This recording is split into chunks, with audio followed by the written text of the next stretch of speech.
Alright, what's going on everybody? Welcome back to another video here on the channel, and today we are going to be talking about some new Moldovan intelligence that is suggesting that Russia might be planning a new offensive towards an occupied region. This is pretty insane news. As we know, here in 2022, perhaps the biggest global event that has happened this year has been the Russian invasion of Ukraine that has now sparked a massive war. Obviously, if you're a follower here on the channel here, a subscriber if you will, you probably have already seen a lot of the videos I've made covering this entire subject. I've made like dozens of videos probably now talking about different situations that have happened in the Russia and Ukraine conflict. It's been something we've been kind of following along with as time goes on, but there are now reports coming out in the last 24 hours that, well, Russia might have their eyes set on a new target. And I don't think this should really take anybody by surprise. I think a lot of people have been basically calling this out for a while. Throughout the 21st century, Russia has been invading many of its smaller neighbors and making these aggressive moves, so something like this happening would not be a surprise whatsoever. As we all know, Vladimir Putin and the Russian authorities have virtually no respect for the boundaries of these different countries. They don't really seem to care too much about what they do, you know, it's just really about what they want, right? Their special military operation, as they call it, to denazify Ukraine has not been going the way that they've wanted. They've incurred massive amounts of losses. They've lost some of the territory, actually a significant amount of the territory that they captured in Ukraine. They've seemingly united the entire planet, minus a few countries, against Russia in the entire situation. And they've actually solidified NATO even more by getting new members to join the alliance, right? So it hasn't been going well for Russia. And over the last few months, it's gotten to that point where they're ready to kind of just throw a Hail Mary, right? Because there's not much that's really working with this current offensive. They're not capturing land at a quick enough pace. They're not really fraying the Ukrainian resistance in any meaningful way. More or less, they've just kind of, like I said, turned the entire world against them. They've depleted much of their military stockpile. They've gotten thousands of Russian soldiers killed and blatantly pretty much failed in Ukraine. Let's just call it what it is. This was an invasion that was supposed to end within like a matter of days or weeks for the Russians. They planned for this to be a complete blitz of the capital in Kiev, and it just didn't turn out the way that they wanted. So now Russia, it seems like, is pondering some other pretty extreme options to continue their offensives in Eastern Europe and continue to basically be the bully that they've been over the last, well, 2 decades, right? So back in 2008, Russia actually formally invaded a small nation by the name of Georgia. Obviously, many of you already know about this. We've talked about this on the channel a couple of times in passing during our Ukraine coverage. And then in 2014, the invasion of Ukraine basically started with the annexation of the Crimean Peninsula. And then, of course, here in 2022, the full-scale invasion of Ukraine began when Russia basically flooded their military across the border and started invading the country, right? So now, though, it appears they have a new target in mind, and this is actually a very strategic move for the nation of Russia. The head of Moldova's security service, Alexandru Mustiata, reported on December 19th that there remains a, quote, very high risk of a new Russian offensive towards the country's east, including the Russian-controlled region of Transnistria. Mustiata told the TVR Moldova TV channel that Russia still aims to secure a land corridor through Ukraine to reach Transnistria, which hosts 1,500 Russian troops and a large Soviet-era arms depot. Quote, the question is not whether Russia will undertake a new advance towards Moldova's territory, but when it will do so, he said. Mustiata added that the Moldovan Security Service believes Moscow is considering several scenarios for reaching Moldova, with the possible launch of an offensive in either January to February or March to April. Last week, Ukraine's chief commander Valery Zadlonitsky, I don't know how to pronounce that, I'll be real, said that Russia was preparing for a new attack on Ukraine, quote, as soon as January, but more likely in the spring, seeking to push back Ukrainian forces and potentially making a second attempt to take Kiev. So this is actually bombshell news. Now, once again, I feel like it shouldn't take people by surprise because, well, this isn't anything new for Russia, but also at the same time, right, like, Russia really is this bold, you know, like, it really is kind of surprising because, like, you would think after all of the international backlash, basically being disconnected from the rest of the world, having your economy take a massive hit from the entire situation, thousands of people in your country protesting the war, thousands of your soldiers dying on the front lines to what was initially an under-equipped and understaffed military in Ukraine, you would think that after the awakening, basically, of Ukraine during this entire conflict, that Russia kind of would have got the hint, right? Because, I mean, at this point, it's looking more and more like this is just an unwinnable war for the Russians. They're not making progress, they're not doing very well, but then now this news is coming out, right, that they're possibly looking at Transnistria, which is a region of Moldova. Now, if you don't know what Transnistria is, I do not blame you, but here's a little bit of a, I guess, layman's terms rundown. Transnistria is what is considered a breakaway region of Moldova. It is not really internationally recognized as a standalone state, but there are a few other breakaway states that recognize it formally as being independent, but to most of the world, they still consider it to be part of Moldova's territory. Now, Russia actually occupies Transnistria with that 1,500 Russian troop military stand that we basically talked about in the article, and a Soviet-era arms depot. Now, you're going to hear a lot of the term Soviet-era arms when it comes to Russia and this entire situation that's been unfolding, because Russia is now getting to the point where they've depleted a lot of their newer military power in the war against Ukraine, and they're starting to rely on older technology. This has been even more apparent, really, when they were caught basically going to the North Koreans to buy artillery shells and whatnot that obviously were outdated. There's even been, you know, usage of outdated military supplies by the Russians in the Ukraine conflict. Now, on paper, it doesn't really seem like this is really the best decision for Russia, right? Like, let's just think of some of the pros and cons, right? You go ahead and go for Transnistria here, right?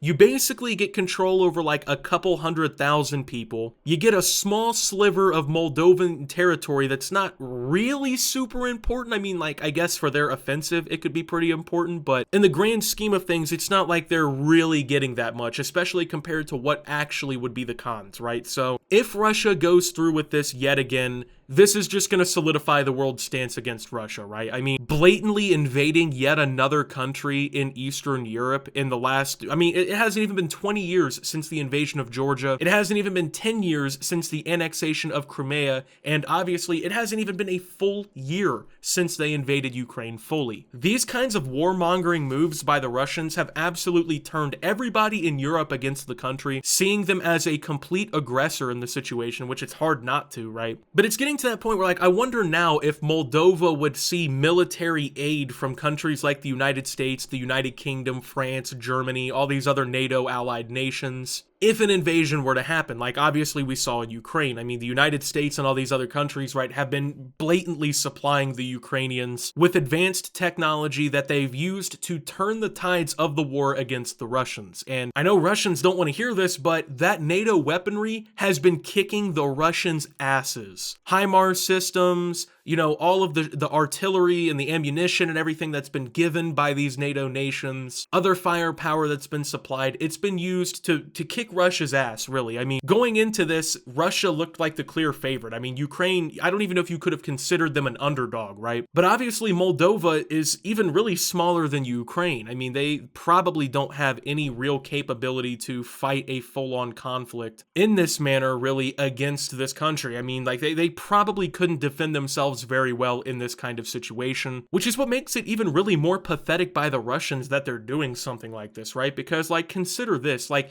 you don't see them going against countries that can really defend themselves, right? They're not going to go invade China or the United States or any of these countries. They're basically just bullying their smaller neighbors that they know really can't defend themselves. Now, when we're reading this article, right, we see that the Moldovians seem to basically see this as an inevitability. They're not saying, oh, there's a chance Russia might invade us. They're saying, oh, the question isn't whether or not they will do it, it's when they're going to do it. So Moldova isn't seeing this as like a possibility, they're seeing it as an inevitability. So I wonder what it's going to look like with Moldova basically having an idea of when this could potentially happen. They're saying they think it could happen basically in the first like third of the year, in the next year, which obviously I mean, January, February, like January is a couple weeks away, right? We got 11 days or so left in the year. There's pretty much like no time. If there's like actually going to be an invasion or they're going to start making like military advances towards Moldova and they're going to do it in January, like they essentially only have weeks really to prepare for something like that. But they're also saying the window could be pushed back to like a March or an April. And then of course, you know, Ukraine at the same time is looking at it as like, oh shit, there might be a new massive counterattack by the Russians going on as soon as January, but more likely in the spring. So now we have two nations that Russia has shown extreme hostility towards, basically both agreeing on individual bases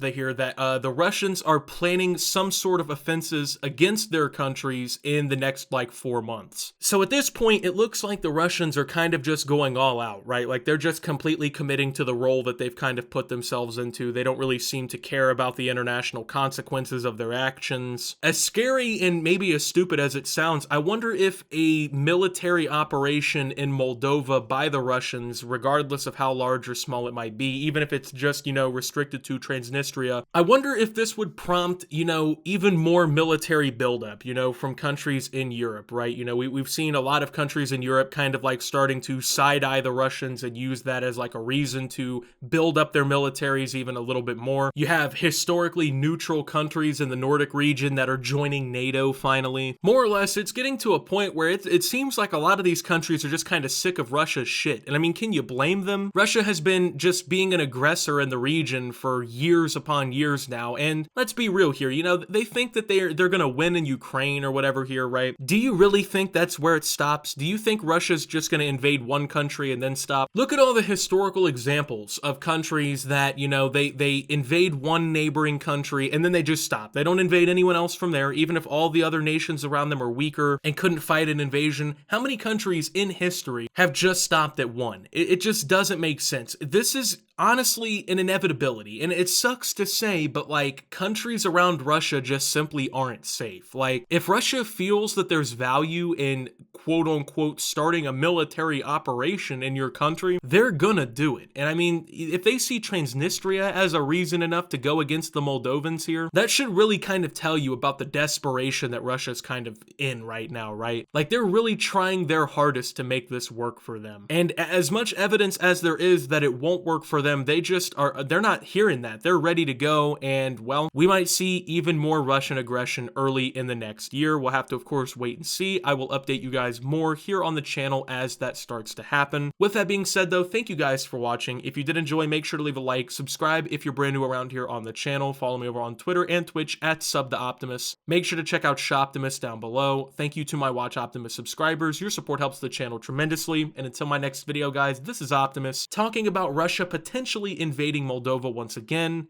and signing out.